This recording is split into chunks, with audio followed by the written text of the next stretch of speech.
Kita berdoa.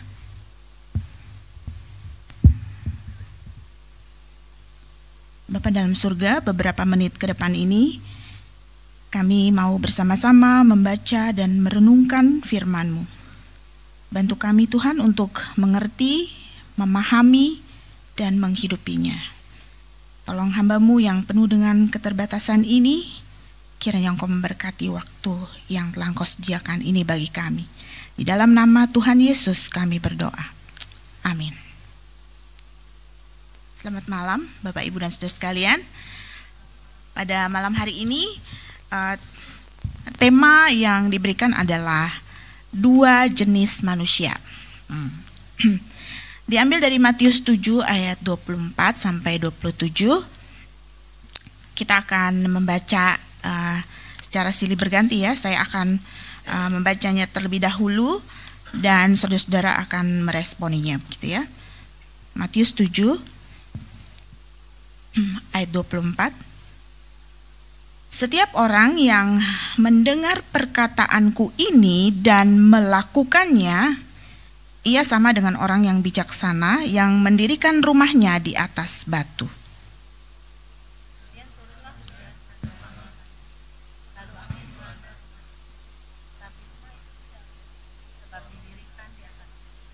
Tetapi setiap orang yang mendengar perkataanku ini dan tidak melakukannya, ia sama dengan orang yang bodoh yang mendirikan rumahnya di atas pasir.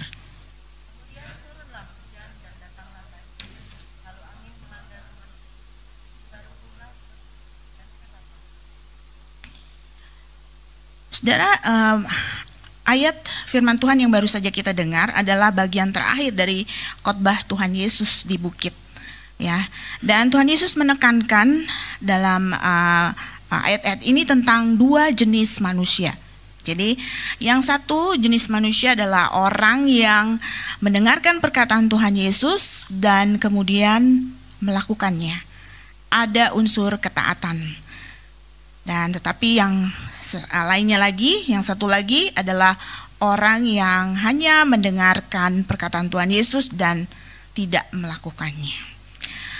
Namun sebelum kita membahasnya, mari saya akan mengajak saudara-saudara untuk melihat di ayat-ayat sebelumnya. Karena Tuhan Yesus memberikan penekanan yang similar, yang agak sama di ayat 21 sampai 23. Saya bacakan bagi saudara, bukan setiap orang yang berseru kepadaku Tuhan, Tuhan akan masuk ke dalam kerajaan surga, melainkan dia yang melakukan kehendak Bapakku yang di surga. Dan pada hari terakhir banyak orang akan berseru kepadaku, Tuhan, Tuhan, bukankah kami bernubuat demi namamu dan mengusir setan demi namamu, mengadakan banyak mukjizat demi namamu juga?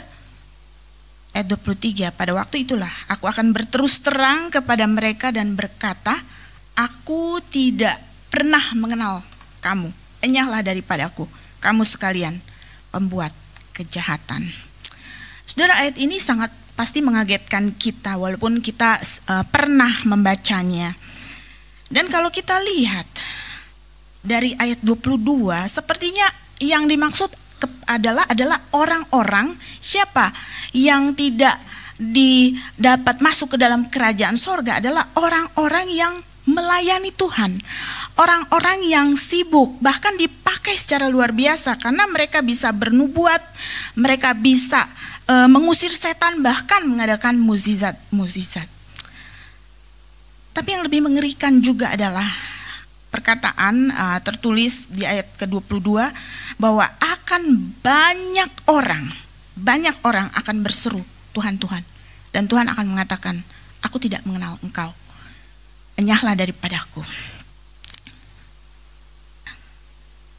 Di ayat 21 dikatakan dengan jelas, saudara, siapakah yang akan diterima masuk ke dalam kerajaan sorga?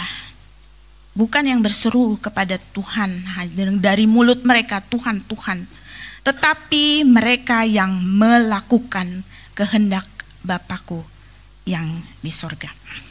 Saudara, jadi siapakah yang diterima oleh Bapa di sorga di hari penghakiman nanti, di final judgment? bukanlah mereka yang sekedar hanya bergereja, melakukan aktivitas di gereja, bukan hanya sekedar mereka yang sibuk melayani, ya dalam hal ini mereka bahkan bisa bernubuat, mengusir setan, mengadakan mukjizat. Bukan hanya mereka yang melakukan kegiatan rohani, melakukan kegiatan sosial yang mengatasnamakan gereja.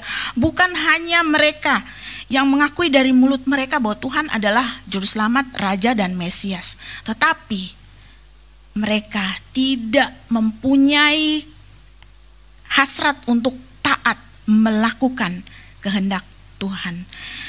Tapi mereka tidak punya hubungan yang erat dengan Tuhan.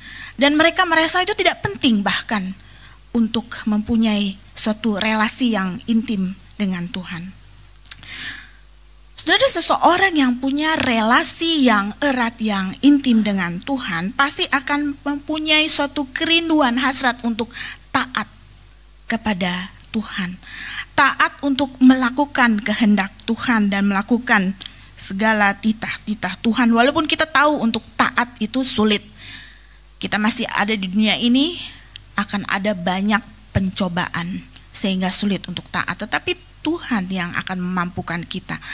Hasrat itu akan selalu ada kalau kita mempunyai hubungan yang erat dengan Tuhan. Saudara, salah satu buku yang saya baca yaitu Musa Petrus menganjurkan kita hamba Tuhan untuk membaca buku. Ya, saya membaca buku The Heart of the Artist. Itu ditulis oleh Rory Nolan dan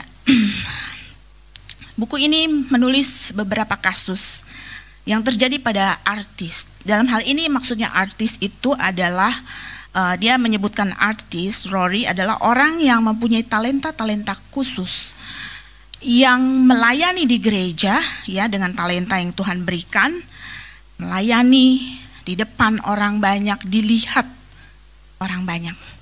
Mereka giat melayani dengan talenta yang ada. Namun hidup mereka tidak lebih baik atau bahkan sama dengan artis-artis yang ada di media sosial. Mereka masih mempertahankan hal-hal yang seharusnya tidak terjadi dalam hidup mereka karena mereka sudah mengenal Tuhan. Seperti kesombongan, perfeksionis yang mengunderestimate orang lain, tidak bisa menerima kekurangan orang lain, iri hati yang mengakibatkan konflik di antara mereka, bahkan lebih mengerikan hal-hal yang sehubungan dengan immorality. Saudara, Tuhan mau ketaatan kita dalam melakukan perintahnya, kehendaknya, bukan hanya sekedar kesibukan yang mengesampingkan hubungan kita dengan Tuhan dan tidak merasa perlu dan tidak merasa urgent untuk melakukan kehendak Tuhan. Saudara, betapa mengerikannya apabila kita orang-orang yang sibuk melayani, orang-orang yang sering ada berhubungan dengan gereja dan ada suara berkata kepada kita, "Aku tidak pernah mengenal engkau, enyahlah daripadaku, engkau pembuat kejahatan." Dan saudara, kita lihat di ayat 24 sampai 27 yang tadi baru kita baca bersama-sama. Tuhan Yesus memberikan ilustrasi bahwa ada dua macam orang, yaitu orang yang bijaksana dan orang yang bodoh. Ya, di ayat 24. Katakan, setiap orang yang mendengar perkataanku ini dan melakukannya. Jadi sama ya tadi ya, di ayat 21 pun mengatakan siapa yang bisa akan masuk ke dalam kerajaan sorga? Mereka yang melakukan kehendak Bapakku yang di sorga. Di sini pun Tuhan Yesus menganggap bahwa orang yang bijaksana adalah orang yang mendengar perkataanku dan melakukannya. Ia sama dengan orang yang bijaksana yang mendirikan rumahnya di atas batu. Dan orang yang kedua adalah di ayat 26, tetapi setiap orang yang mendengar perkataanku ini dan tidak melakukannya, ia sama dengan orang yang bodoh, yang mendirikan rumahnya di atas pasir. Saudara, perbedaan antara kedua orang bodoh dan bijaksana ini bukan karena yang satu mendengar dan yang satu lagi tidak mendengar. Tidak. Mereka sama-sama mendengar, ya, mendengar perkataan Tuhan Yesus, tetapi yang satu mendengar lalu melakukan perkataan Tuhan Yesus, sedangkan yang satu lagi yang bodoh hanya sebatas mendengar dan tidak mau melakukan perkataan Tuhan Yesus. Yang satu ada unsur ketaatan, mau melakukan perkataan Tuhan Yesus, yang satunya lagi tidak ada ketaatan. Saudara, kedua orang ini kalau kita lihat ya sama, tidak ada perbedaan sepertinya ya. Dalam hal ini mereka sama-sama membangun rumah, sebuah rumah. Kemungkinan besar mereka membangun rumah di area yang sama karena mereka akan mengalami hal yang sama. Mereka akan diserang badai, angin, dan banjir gitu ya. Nah, saudara, ilustrasi ini menggambarkan orang-orang yang juga sama-sama mendengarkan firman Tuhan, sama-sama mendengarkan khotbah, sama-sama melayani, sama-sama beribadah, sama-sama menghadiri seminar-seminar, sama-sama ada di kelompok-kelompok pemahaman Alkitab PA atau sel group dan lain sebagainya. Sama, sepertinya tidak ada bedanya. Namun Tuhan Yesus memberikan penekanan perbedaannya itu di dalam hal yang orang seringkali tidak memahami, seringkali orang tidak melihatnya, ya, yaitu terletak pada fondasi rumah tersebut, ya. Jadi perbedaannya bukan terletak pada jendelanya bagaimana ya, desain rumahnya, atapnya seperti apa, tetapi perbedaannya adalah pada fondasi rumah tersebut. Orang bodoh membangun rumahnya di atas pasir. Tidak ada penggalian untuk menjadikan rumah itu kokoh, mempunyai dasar yang kokoh. Pasti dalam membangun rumah di atas pasir itu tidak begitu membutuhkan waktu yang lama gitu ya, untuk tidak seperti selama kalau orang membangun rumah di atas batu yang kasar, yang keras begitu ya. Jadi membangun rumah di atas pasir itu jauh lebih mudah ya, sehingga pada waktu hujan, banjir, angin melanda, rumah itu rubuh. Orang bodoh adalah orang-orang yang tidak mencintai firman Tuhan, orang-orang yang tidak mencintai perintah Tuhan, walaupun mereka sama-sama mendengarkan. Agama hanya sebagai tameng mereka. Tidak ada integritas dalam hidup mereka. Mereka beribadah, sama-sama beribadah, tetapi mereka beribadah hanya melalui mulut, bibir mereka saja. Mereka beribadah tidak dari hati mereka. Mereka tidak menganggap bahwa melakukan firman Tuhan, melakukan perintah Tuhan adalah sesuatu yang perlu. Mereka tidak mempunyai hubungan yang intim dengan Tuhan. Dan orang bijaksana mendirikan rumahnya di atas batu.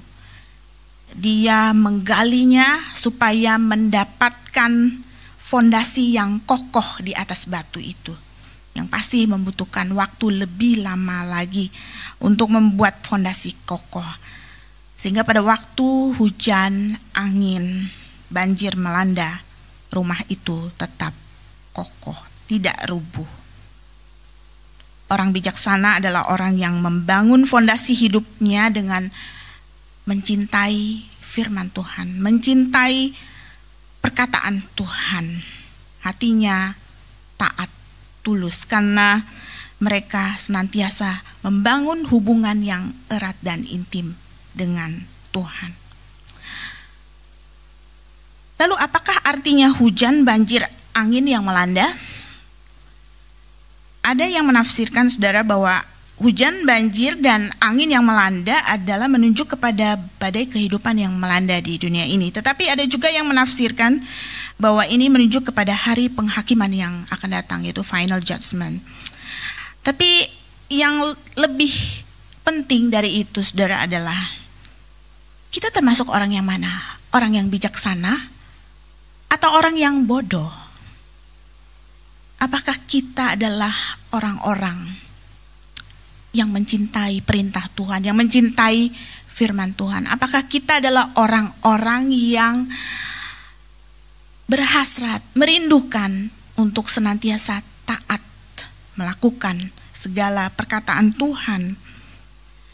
Walaupun kita tahu untuk hidup taat seringkali gagal, namun kita mau Tuhan tetap menolong kita untuk taat di dalam kehidupan kita, sehingga kita dapat melakukan perintah dan kehendak-Nya. Atau kita adalah orang yang sudah puas karena kita sudah banyak melakukan hal-hal, kegiatan-kegiatan di gereja yang mengabaikan hubungan kita, relasi kita dengan Tuhan. Apakah kita merasa bahwa melakukan firman Tuhan untuk taat adalah hal yang sangat sulit, jadi bisa diabaikan atau tidak perlu dilakukan? Kita termasuk orang bijaksana atau orang yang bodoh? Saudara-saudara, di hari Minggu yang lalu Pendeta Yohanes Adri mengatakan bahwa ada ateis Kristen yang percaya kepada Allah tapi hidup seolah-olah tidak ada Allah. Ateis Kristen bisa mengatakan, aku percaya kepada Allah tetapi aku mau melakukan kehendak aku saja. Aku percaya kepada Allah namun aku tidak mau dipaksa untuk taat kepada Tuhan.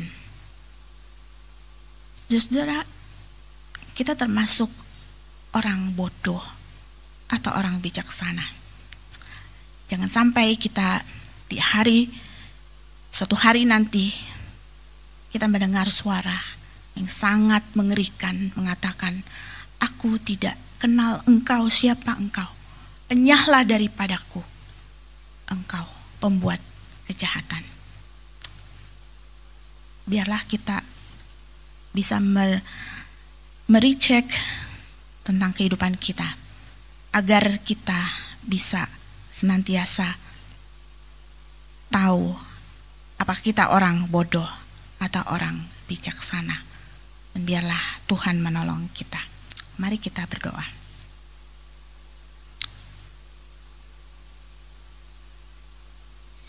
Bapa di dalam surga, biarlah Engkau menolong kami agar kami bisa menjadi orang-orang yang bukan hanya sebagai pendengar saja, tetapi kami adalah orang-orang yang mampu menjadi pelaku-pelaku firman. Bapa, kiranya Engkau akan menolong kami agar kami tetap taat, kami bisa taat, walaupun seringkali kami gagal untuk taat. Namun hanya Engkau yang memampukan, yang sanggup memampukan kami. Biarlah Tuhan kami bisa menjadi orang yang bijaksana. Kami rindu Engkau senantiasa menolong kami dan memampukan kami di dalam dunia ini. Di dalam nama Tuhan Yesus kami berdoa. Amin.